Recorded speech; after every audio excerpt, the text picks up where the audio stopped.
বাংলাদেশে বিশেষ করে মানে এই সমস্যাটার সূত্রপাত হয়েছে হলো আপনার কোটা আন্দোলন নিয়ে। মানে বাংলাদেশের ম্যাক্সিমাম চাকরি বলতে গেলে এখন মানে ম্যাক্সিমাম দেখা যাচ্ছে যে অবৈধ পথে, আর 60% প্রায় 60% চাকরির মানে বিশেষ করে কোটাতে হচ্ছে। এই জন্যই কোটার করার জন্যই আমরা মানে আমাদের স্টুডেন্টরা হলো মিছিল হলো সমাবেশ করছি। এখন সেখানে মানে অবৈধভাবেই বলতে গেলে পুলিশ, র্যাব তারা নির্মমভাবে নির্যাতন চালাচ্ছে। আপনারা কি চাইছেন?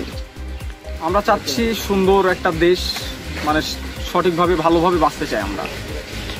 তুমি ওখানকার ছাত্র? জি। আমার নাম তপু কুমার মণ্ডল। কোথায় বাড়ি? আমার বাসা নাটোর। আমরা মেধাতে উঠতে চাই, এটাই আমাদের সমস্যা। এই কোটার বিরুদ্ধে যাওয়াই আমাদের সমস্যা। আমরা চাই যে বাংলাদেশ কোটামুক্ত হোক এবং প্রত্যেকটা স্টুডেন্ট তার দক্ষতা দিয়ে চাকরি অর্জন করুক। এই তো। কি মূলত সমস্যাটা কি নিয়ে? সমস্যাটা মূলত কোটা নিয়ে। কোটা আন্দোলনকারীদের আমরা মূলত প্রথমে শান্তশিষ্ট সমাবেশ করছিলাম, পরে আস্তে আস্তে এই আমাদের দাবি না মেনে নেওয়ার জন্য পুলিশ এবং ছাত্রলীগ দিয়ে আমাদের উপর হত্যা চালায়, আমাদের উপর গুলি চালায়। আমাদের অনেক ভাই ইতিমধ্যে আপনারা অবগত আছেন, আমাদের অনেক ভাই মারা গেছে, অনেক ভাই আহত আছে এবং নিখোঁজও অনেক। এখন আপনি কি আন্দোলনের সঙ্গে ছিলেন? আন্দোলনের সঙ্গে আমরা ছিলাম, আমরা দুজনেই ছিলাম। তো আমরা যখন আন্দোলন করি তখন শান্তশিষ্ট একটা রূপ ছিল। আমরা তারপরে ইন্ডিয়া চলে আসি। ইন্ডিয়া আসার পরে যোগাযোগ বন্ধ, সব বিচ্ছিন্ন হয়ে যায় এবং জানতে পারি, নেটের মাধ্যমে জানতে পারি আমাদের বাংলাদেশ সেফ নাই। আমাদের বাংলাদেশের অবস্থা খুবই ভয়াবহ।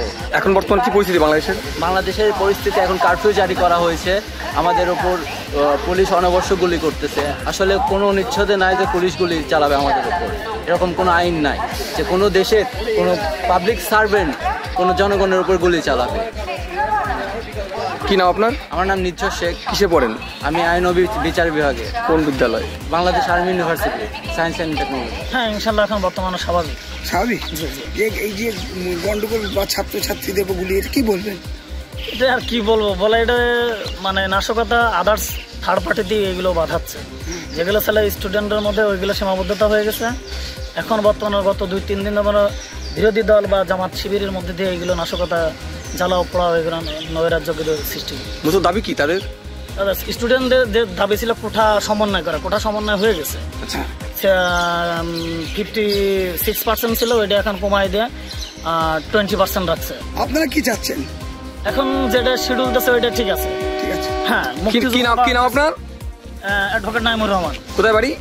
বাসা হচ্ছে ঝিনাইদহ জেলা, ঝিনাইদহ সদরে। আমি থাকি হচ্ছে ঢাকাতে। ইন্ডিয়া এসেছেন তো? জি জি। কি কারণে এসেছেন এখানে? একটু ভ্রমণের জন্য আসছি।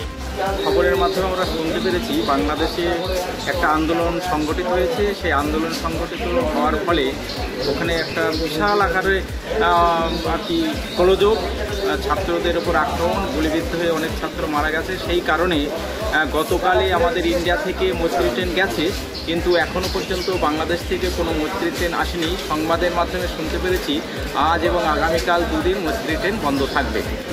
বাণিজ্যিক বলতে আমাদের এখানে ইম্পোর্ট এক্সপোর্টে কোনো ল্যান্ডে কোনো বাণিজ্যিক হয় না। এখানে মাল ট্রেনের মাধ্যমে বাণিজ্যিক হয়, যেটা প্রতিদিনই যাতায়াত হচ্ছে, 2টো করে গাড়ি যাতায়াত করে।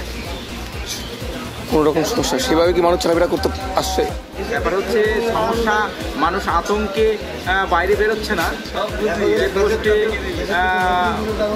যাতায়াতের সংখ্যা কমে গেছে। ইন্ডিয়া থেকে যারা ইন্ডিয়ায় ঢুকেছিল তারা ধীরে ধীরে বাংলাদেশে যাচ্ছে, আর বাংলাদেশে যেসব স্টুডেন্ট ছিল তারা গতকাল এবং আজকে মিলিয়ে মোটামুটি 400-500 স্টুডেন্ট এসছে যারা পড়াশোনার জন্য গিয়েছিল বাংলাদেশে।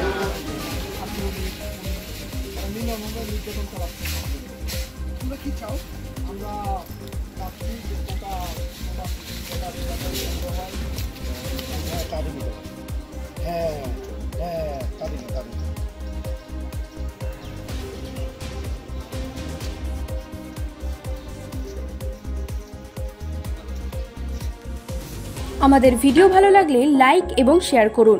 কমেন্ট সেকশনে গিয়ে জানান আপনাদের মতামত।